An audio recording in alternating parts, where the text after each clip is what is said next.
sœurs, madame, messieurs, mes chers amis internautes, bonjour et bienvenue à l'église protestante évangélique Philadelphie.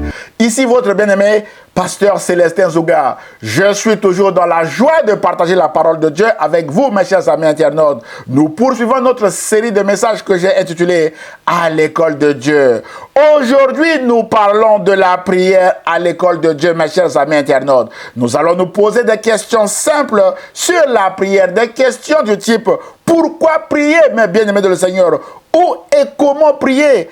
Et quand Dieu répond-il à nos prières, mes bien-aimés de le Seigneur? Sans plus tarder, nous commençons avec notre première question. Pourquoi prier, mes bien-aimés de le Seigneur? Frères et sœurs, il y a plusieurs réponses à cette question.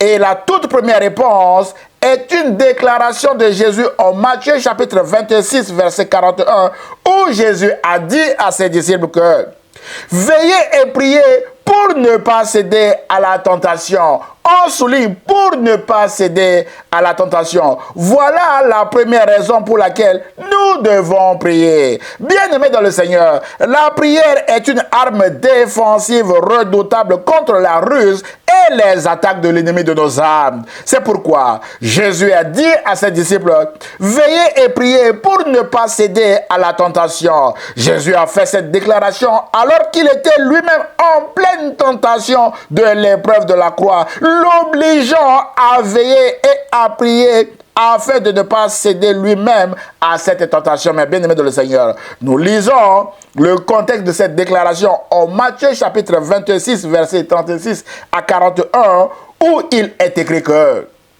Jésus alla avec eux ou encore avec ses disciples dans un lieu appelé Gethsémane et il dit aux disciples, « Asseyez-vous ici pendant que je m'éloigne pour prier. » Il prit avec lui Pierre et les deux fils de Zébédée. Et il commença à éprouver de la tristesse et des angoisses.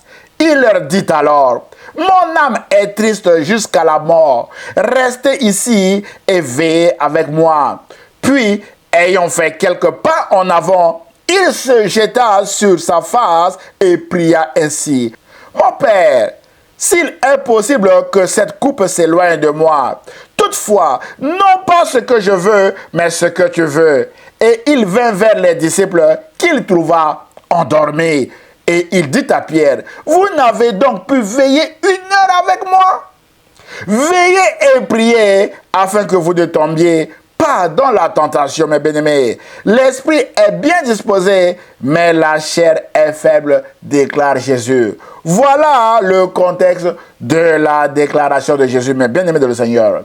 Frères et sœurs, mes chers amis internautes, alors que le faux évangile de la prospérité nous dit que le chrétien ne peut pas être triste ni angoissé parce qu'il doit toujours jouir d'une bonne santé financière, d'une bonne santé physique, morale et spirituelle, le vrai évangile de Jésus nous enseigne que Jésus lui-même a éprouvé de la tristesse et de l'angoisse, mes bien-aimés. Aussi, le vrai évangile de Jésus nous enseigne que face à la peur, à la tristesse et à l'angoisse, Jésus a veillé et prié et a invité aussi ses disciples à veiller avec lui et à prier pour ne pas céder à la tentation, d'après notre verset du jour en Matthieu chapitre 26, verset 41, qui est aussi le titre de notre message d'aujourd'hui. Frères et sœurs, selon le dictionnaire Larousse, veiller, c'est ne pas aller dormir le soir, c'est rester éveillé, c'est être en état d'éveil, c'est faire preuve de vigilance, mes bien-aimés. Et la tentation, c'est l'attrait vers quelque chose de défendu par une loi morale ou religieuse. La tentation, c'est l'incitation au péché ou à la révolte contre des lois divines, mes bien-aimés de le Seigneur. Ainsi donc, céder à la tentation, c'est accepter volontairement de vivre dans le péché. Céder à la tentation, mes bien-aimés du Seigneur, c'est faire des compromis avec le diable. Céder à la tentation, c'est accepter les ruses du diable. Céder à la tentation, c'est écouter les mensonges du diable et abandonner les voies de Dieu pour suivre la voie du diable, mes chers amis internautes. Céder à la tentation, c'est sortir du plan de Dieu. Et céder à la tentation, mes bien-aimés du Seigneur, c'est devenir ennemi de la croix, comme Judas Iscariote était devenu ennemi de la croix, mes chers amis internautes.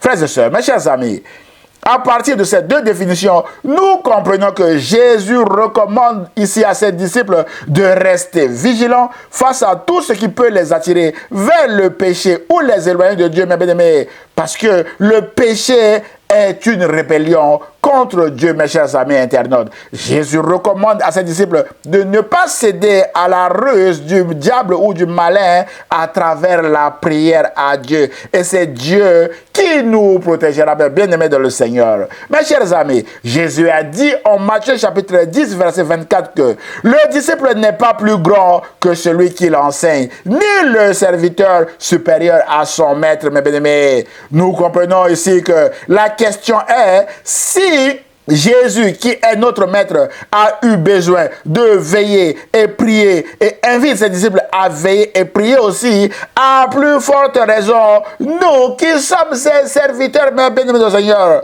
nous avons aussi besoin de veiller et prier pour ne pas céder à la tentation. Autrement dit, tous ceux qui veulent vivre, mes bien-aimés du Seigneur, suivant les recommandations de Jésus, doivent rester vigilants face à la ruse du diable, mes chers amis internautes, en veillant et en priant, mes bien-aimés de le Seigneur. C'est d'ailleurs sur un temps impératif que Jésus recommande à ses disciples de veiller et prier. Ainsi donc, la prière n'est pas une option, mes bien-aimés de le Seigneur, mais une recommandation de Jésus. Mes chers amis, la prière n'est pas une option parce que nous sommes en guerre spirituelle. Voilà l'une des raisons également. Alors, d'où vient cette guerre, mes bien-aimés de le Seigneur? La Bible déclare en Apocalypse chapitre 12, versets 7 à 11 que il y eut guerre dans le ciel.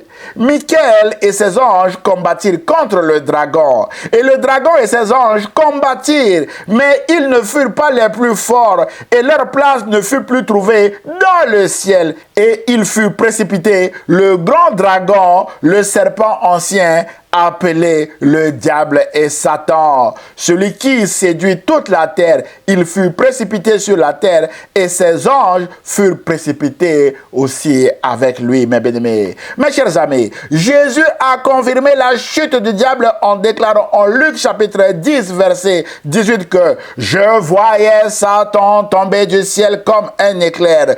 Toujours, mes bien-aimés, dans la suite de cette guerre, Jésus est descendu du ciel et Jésus a écrasé la tête du dragon à la croix. C'est pourquoi la Bible déclare en Apocalypse chapitre 12, verset 11 que ils ont vaincu le dragon à cause du sang de l'agneau, à cause du sang de Jésus, mes bien-aimés, et à cause de la parole de leur témoignage, mes bien-aimés dans le Seigneur. Mes chers amis, pour le dragon, cette guerre n'est pas terminée. La Bible déclare au verset 17 que le dragon fut irrité, il est en colère et s'en alla faire la guerre au reste de sa postérité, à ceux qui gardent les commandements de Dieu et qui ont le témoignage de Jésus. Autrement dit, le dragon est parti faire la guerre aux disciples de Jésus. Et Jésus dit à ses disciples de veiller et prier pour ne pas céder à la tentation du dragon, mes chers amis internautes. Frères et sœurs, mes chers amis,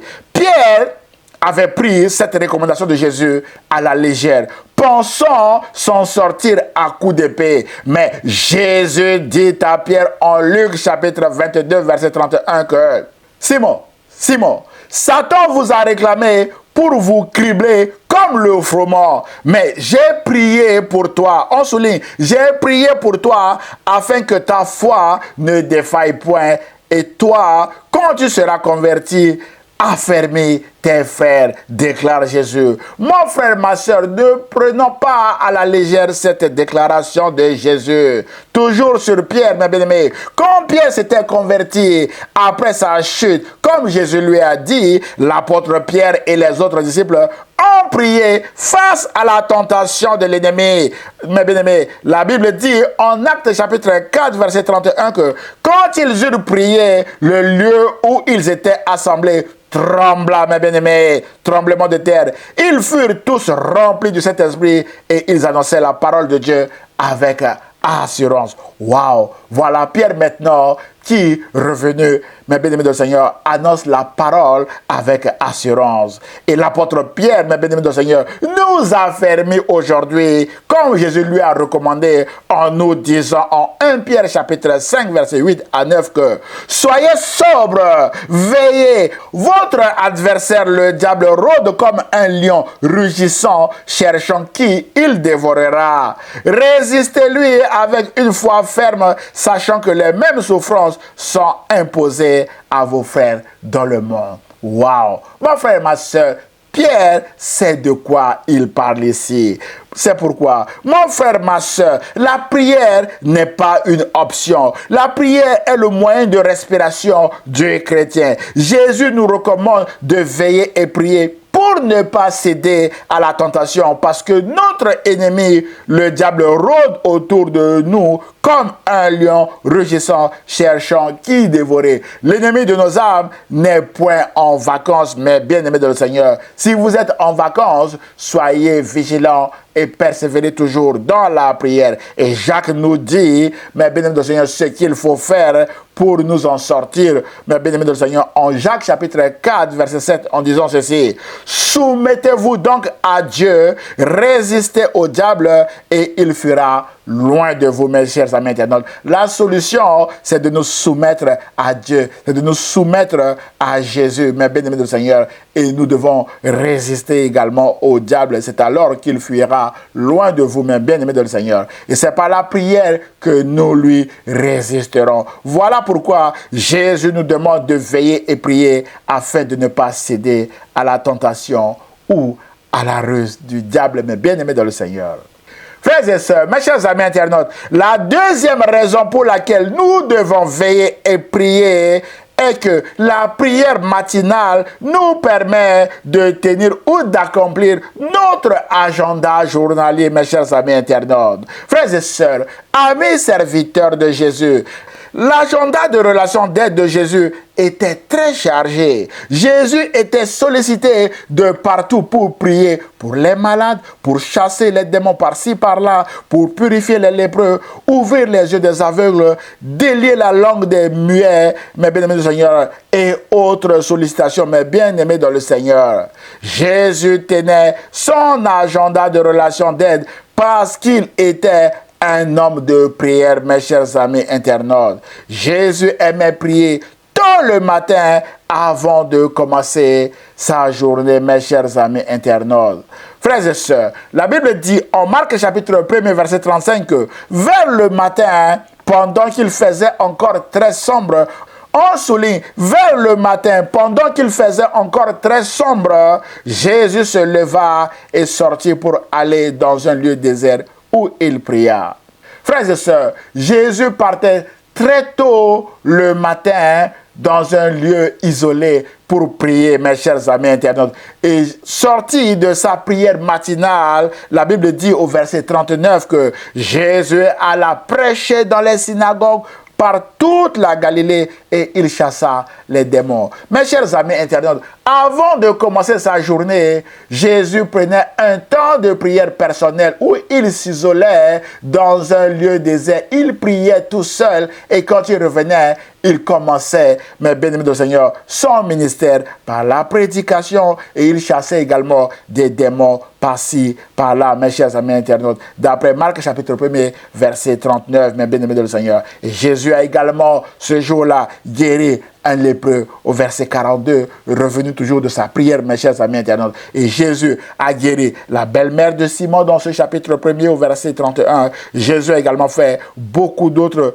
miracles en guérissant des malades, mes chers amis internautes, et ce, à cause de sa prière matinale, mes chers amis internautes. C'est pourquoi, mon frère, ma soeur, Jésus nous encourage dans ce message à prier tôt le matin, avant de sortir. Nous devons prier avant de commencer notre journée, mes chers amis internautes. C'est la prière matinale qui nous donnera la force de tenir notre agenda journalier. Et la prière matinale nous protégera également de la ruse du diable, car les temps sont mauvais, mes chers amis internautes. Vous ne connaissez pas ce que fait votre voisin ou votre collègue de travail chez lui avant de sortir. C'est pourquoi vous devez vous remettre entre les mains du Seigneur, mes bien-aimés du Seigneur, par la prière, avant de sortir de chez vous, mes chers amis internautes. Et c'est cette prière qui vous protégera et qui vous permettra d'accomplir votre agenda journalier, comme Jésus nous le montre ici en Marc chapitre 1er. Bon frère, ma soeur, la troisième raison pour laquelle nous devons prier est que la prière ouvre la porte à l'Esprit de Jésus de nous éclairer, mes chers amis internautes. C'est le Saint-Esprit qui nous éclaire, et ce, grâce à la prière, mes chers amis internautes. La Bible déclare, frères et sœurs, en 1 Thessaloniciens chapitre 5, versets 17 à 19, où l'apôtre Paul dit aux Thessaloniciens que « Priez sans cesse, remerciez Dieu en toutes circonstances, telle est pour vous la volonté que Dieu a exprimée en Jésus-Christ. » Et il dit ceci: « N'empêchez pas l'Esprit de vous éclairer. » L'Esprit nous éclaire à travers la prière, mes chers amis internautes. Celui qui ne prie pas empêche l'Esprit. Et celui qui prie, mes bien-aimés, ouvre la porte à l'Esprit de l'éclairer, mes chers amis internautes. Mon frère, ma soeur, si vous ne priez pas, comment allez-vous identifier dans votre famille, dans votre lieu de travail et même malheureusement dans votre église les personnes rusées, porteuses du plan destructeur du diable contre vous, mes bien-aimés de le Seigneur, afin de les éviter, mes chers amis internautes? C'est le Saint-Esprit qui va vous éclairer, et ce, par la prière. C'est par la prière que le Saint-Esprit vous ouvrira les yeux sur les personnes rusées autour de vous, afin de vous éloigner de ces personnes-là, mes bien-aimés de le Seigneur. C'est pourquoi, vous et moi, nous devons prier sans cesse, comme l'apôtre Paul nous le recommande ici. Et l'apôtre Paul ne fut pas le premier. Jésus l'avait déjà dit, mes bien-aimés du Seigneur, avant l'apôtre Paul.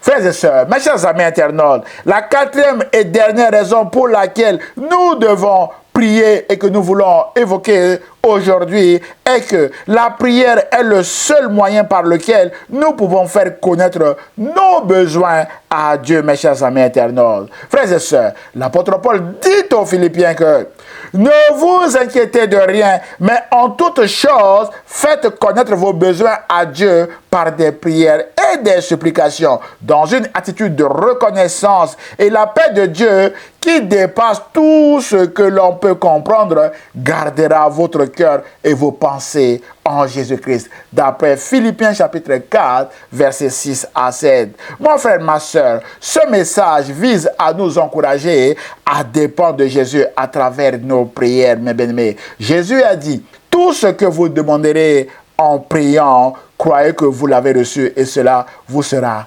accordé. Et en Luc chapitre 18, verset 27, Jésus a dit que ce qui est impossible aux hommes est possible à Dieu. C'est pourquoi, mon frère, ma soeur, nous devons dépendre de Dieu à travers nos prières. Et Jésus nous encourage à prier ici, même pour nos impossibilités. Et Dieu, qui est un Dieu fidèle, ne nous abandonnera jamais, mes chers amis internautes. Alors, la question est, où et comment prier, mes bien-aimés dans le Seigneur? C'est notre deuxième question à laquelle nous allons maintenant répondre, mes chers amis internautes. Point numéro 2, où et comment prier, mes chers amis internautes? Premièrement, sur où prier, mes bien-aimés dans le Seigneur? Frères et sœurs, mes chers amis, dans son sermon sur la montagne, Jésus a répondu à cette question en nous donnant un magnifique enseignement sur la prière en Matthieu chapitre 6, versets 5 à 15. Mes bien-aimés dans le Seigneur, Jésus déclare au verset 5 que lorsque vous priez, ne soyez pas comme les hypocrites qui aiment à prier debout dans les synagogues et au coin des rues pour être vus des hommes, en souligne pour être vus des hommes. Je vous le dis en vérité, ils reçoivent leur récompense, déclare Jésus. Frères et sœurs, Jésus pointe du doigt ici notre motivation à la prière. Prions-nous pour impressionner les autres Ou encore prions-nous pour nos propres besoins, mes chers amis internautes. Jésus dit que les personnes qui prient dans les synagogues pour impressionner les autres et dans les coins de rue également, dans le but d'être vus par les hommes, sont des hypocrites qui ont déjà leur récompense qui est le nombre de vues. Waouh! Le nombre de vues, mes bien-aimés du Seigneur, existait déjà au temps de Jésus, mes chers amis internautes. Et Jésus dit, ils sont satisfaits, ces gens-là, du nombre de vues ou du nombre de personnes qui les regardent prier, mes chers amis internautes. C'est pourquoi ce message nous encourage, mes bien-aimés dans le Seigneur, à avoir un lieu de prière dans nos maisons, mes chers amis internautes. Et c'est là, dans ce lieu secret, que nous parlons à notre Dieu, mes chers amis internautes, à travers la prière. Frères et sœurs, mes chers amis internautes, je voudrais prendre un petit moment ici pour parler des réseaux sociaux. Facebook, YouTube, TikTok et bien d'autres, dont le nombre de vues est devenu la récompense de beaucoup de serviteurs de Dieu. Au lieu d'y poster des messages de vérité qui édifient le peuple de Dieu, mes chers amis internautes, certains serviteurs ne souhaitent y poster que des messages sur des thématiques qui attirent plus de vues, parce qu'ils préfèrent, mes bien-aimés de Seigneur, être vus par des hommes, être vus par le monde. Par exemple, un message, mes bien-aimés, sur le danger du péché ou de l'idolâtrie, un message sur le retour de Jésus n'attire pas beaucoup de vues, mes chers amis internautes. Par contre, un message sur la prospérité ou la richesse, mes bien-aimés de Seigneur, attire des millions de vues en quelques minutes. C'est là où les ténors de l'évangile de la prospérité font le plein de vues et tirent leur gloire du nombre de personnes qui les regardent sur les réseaux sociaux, comme les pharisiens le faisaient du temps de Jésus. Ils ont déjà leur récompense, mais bien aimés dans le Seigneur, le nombre de vues qu'ils obtiennent, mes chers amis internautes. Mon frère, ma soeur, amis serviteurs, le message central de l'évangile de Jésus-Christ est la croix. L'apôtre Paul dit que nous prêchons Christ crucifié, d'après 1 Corinthiens chapitre 1er, verset 23. Et donc, ce sont les souffrances de Christ à la croix que nous devons prêcher, parce que c'est la croix qui sauve, mes chers amis internautes. Nous devons prêcher le message de la croix, peu importe le nombre de vues, mes chers amis internautes, parce que c'est le sang de Jésus qui sauve, qui lave, qui purifie de tout péché, mes chers amis internautes. Frères et sœurs et amis serviteurs, nous devons prêcher la croix, mes chers amis internautes. Mon frère, ma sœur, notre motivation à la prière ne doit pas être le nombre de vues des hommes et des femmes qui nous regardent à l'église, dans les coins de rue ou sur les réseaux sociaux, mes bien-aimés. Notre motivation à la prière est de ne pas céder à la tentation, mes chers amis internautes. C'est pourquoi Jésus a dit en Matthieu chapitre 6, verset 6 que « Mais quand tu pries, entre dans ta chambre, ferme ta porte et prie ton Père qui est là dans le lieu secret, et ton Père qui voit dans le secret ce que tu fais te le rendra. » Waouh! Mon frère, ma soeur, soyez discrets comme Jésus l'a dit ici. Ne postez plus vos requêtes personnelles de prière sur les réseaux sociaux. Le monde entier n'a pas besoin de connaître vos requêtes de prière. Priez pour vos requêtes dans vos chambres, mes bien-aimés de le Seigneur. Votre prière personnelle est un secret entre vous et votre Père qui est dans les cieux. Et le danger de publier vos prières sur les réseaux sociaux est que vous donnez des informations sur votre vie à des personnes que vous ne connaissez pas, mais bien entendu, et vous ne connaissez pas également l'usage que ces personnes vont en faire, mes chers amis internautes. L'ennemi de vos âmes est à la recherche des informations sur vous afin de mieux vous détruire. C'est pourquoi protégez-vous en priant sur vos besoins personnels dans votre chambre, qui est un lieu secret, mais bien aimé du Seigneur, et surtout discret, comme Jésus nous l'a recommandé, mes chers amis internautes. Sur comment prier maintenant, bien aimé dans le Seigneur, Jésus a dit, en priant, ne multipliez pas de vaines paroles comme les païens qui s'imaginent qu'à force de paroles, ils seront exaucé. Ne leur ressemblez pas, car votre Père sait de quoi vous avez besoin avant que vous le lui demandiez. Frères et sœurs, Jésus nous demande d'être précis dans nos prières et d'éviter les vaines répétitions parce que Dieu connaît nos besoins avant même nos prières, mes bien-aimés.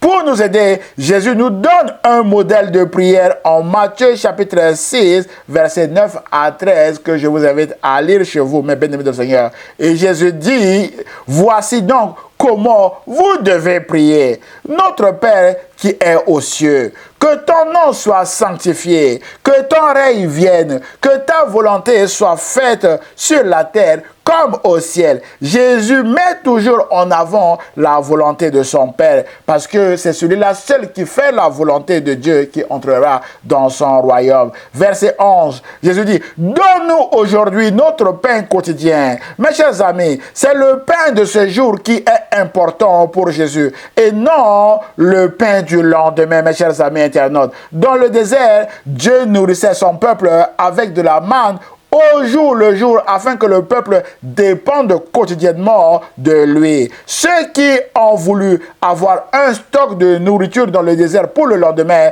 eh bien, leur réserve de nourriture pourrissait le lendemain, mes chers amis internautes, pour qu'ils puissent dépendre de Dieu au jour le jour. Et Jésus nous enseigne, mes bien-aimés, la dépendance quotidienne à travers cette prière, mes bien-aimés, de notre Père.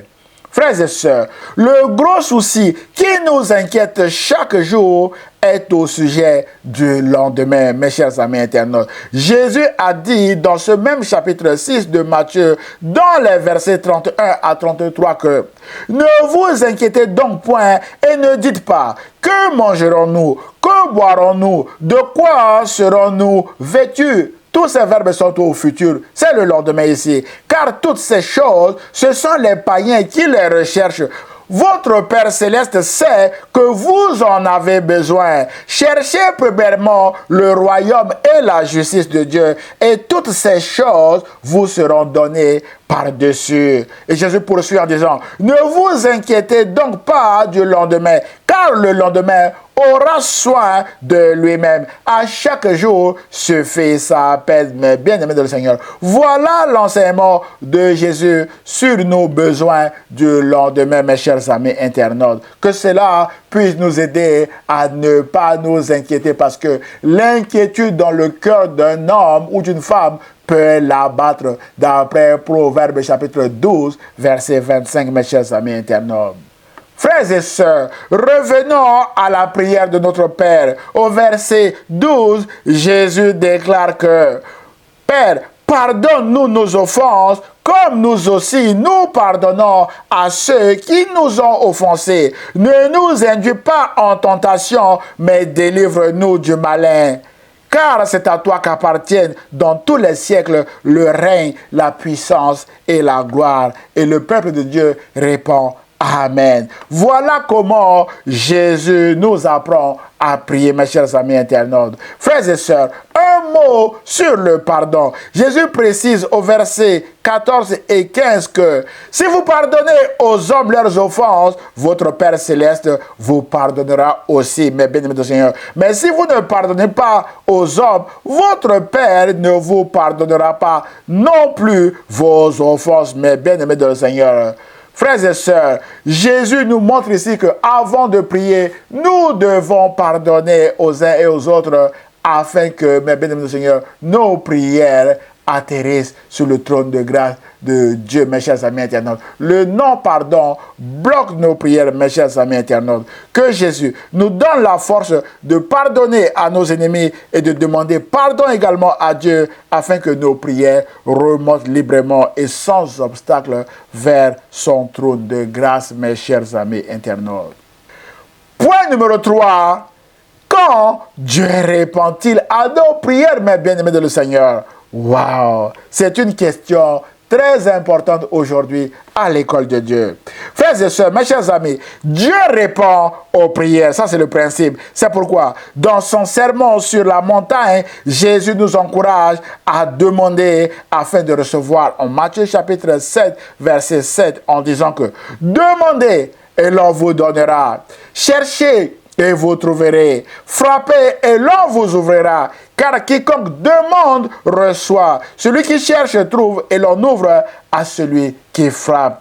Et l'apôtre Jean nous apporte une précision importante sur la façon de demander en 1 Jean chapitre 5, versets 14 à 15, où l'apôtre Jean a dit ceci. « Je vous ai écrit ces choses afin que vous sachiez que vous avez la vie éternelle, vous qui croyez au nom du Fils de Dieu. » Il poursuit, nous avons auprès de lui cette assurance que si nous demandons quelque chose selon sa volonté, il nous écoute. On souligne, si nous demandons quelque chose selon sa volonté ou la volonté de Jésus, il nous écoute. Et si nous savons qu'il nous écoute, quelque chose que nous demandons, nous savons que nous possédons la chose que nous lui avons demandée. Waouh, mes chers amis internautes, frères et sœurs, si nous demandons quelque chose à Dieu selon la volonté de Jésus, il nous écoute et il nous exauce, mes bien-aimés du Seigneur. C'est dans ce cadre que Jésus a dit, tout ce que vous demanderez en priant, croyez que vous l'avez reçu et cela vous sera accordé. Et ce, si nous demandons selon sa volonté, selon la volonté de Jésus, d'après ce que l'apôtre Jean vient de nous dire ici, mes chers amis internautes. Et si nous ne demandons pas selon la volonté de Jésus, nous comprenons que la réponse est non, mes bien-aimés de le Seigneur. Ainsi donc, Dieu répond toujours à nos prières par un oui ou par un non. Et la réponse à nos prières reste une grâce, mes chers amis internautes. Par exemple, face à une injustice flagrante, Jésus a dit dans sa parabole du juge inique et de la veuve qui subissait une injustice en Luc chapitre 18, versets 1 à 8, que je vous invite à lire chez vous, mes bien-aimés du Seigneur. Au verset 16, Jésus a dit, « Dieu ne fera-t-il pas justice à ses élus qui crient à lui jour et nuit? Tardera-t-il à leur égard ?» Et Jésus répond à sa propre question au verset 8 en disant, « Je vous le dis, il leur fera promptement justice. » On souligne promptement justice, c'est-à-dire rapidement justice. Mon frère et ma soeur, Dieu vous rendra justice si vous criez à lui jour et nuit, comme cette femme veuve, mais bien-aimée de le Seigneur. Frères et sœurs, sur la question de quand maintenant, quand Seigneur, les apôtres réunis ont posé cette question à Jésus sur quand Jésus rétablira-t-il le royaume d'Israël, mais bien aimé de le Seigneur, parce que Israël était sous occupation romaine à l'époque de Jésus. Et la Bible dit que Jésus a répondu à cette question en leur disant que ce n'est pas à vous de connaître les temps ou les moments que le Père a fixés de sa propre autorité. Jésus parlait du royaume de son Père, mais bien-aimé du Seigneur. Et Jésus dit à ses disciples que ce n'est pas à vous de connaître les temps ou les moments que le Père a fixés de sa propre autorité. On souligne sa propre autorité, d'après Actes chapitre 7, verset 8. Frères et sœurs, nous comprenons ici que Dieu est souverain et sa réponse à nos prières reste souveraine, car Dieu ne nous doit rien du tout, mes bien-aimés de le Seigneur. Ainsi donc, Dieu fait grâce à qui il veut et il endurcit qui il veut, d'après Romains chapitre 9, verset 18. C'est pourquoi l'exaucement de nos prières reste une grâce ou une faveur imméritée de Dieu. Dieu ne nous doit rien du tout. La réponse à nos prières, l'exaucement de nos prières est une grâce. Mon frère, ma soeur, toujours sur quand vous aurez la réponse à votre prière ou votre exaucement, rappelez-vous que Dieu est le maître du temps et des circonstances. D'après Daniel chapitre 2, verset 21, c'est Dieu qui décide de quand exaucer nos prières, car les promesses de Dieu s'accomplissent toujours en leur temps. On souligne toujours en leur temps, d'après Luc chapitre 1er, verset 20. C'est pourquoi le prophète Habakkuk, qui s'agitait sur le temps de réponse de Dieu, a dit ceci, mes chers amis internautes. L'Éternel m'adressa la parole et il dit, écris la prophétie, prophète Habakkuk, grave-la sur des tables, afin qu'on la lise couramment, car c'est une prophétie dont le temps est déjà fixé. Elle marche vers son terme et elle ne mentira pas. Si elle tarde, mon bien-aimé, on souligne, si elle tarde, attends-la, car elle s'accomplira, certainement, mon bien-aimé dans le Seigneur. Mon frère, ma soeur, peut-être que vous êtes dans l'attente d'une promesse de Dieu. Notez que cette promesse s'accomplira et s'accomplira certainement. C'est pourquoi soyez patients en gardant une bonne attitude devant le Seigneur. C'est alors que vous verrez la gloire de Dieu et vous témoignerez aussi de sa grandeur autour de vous, mes chers amis internautes.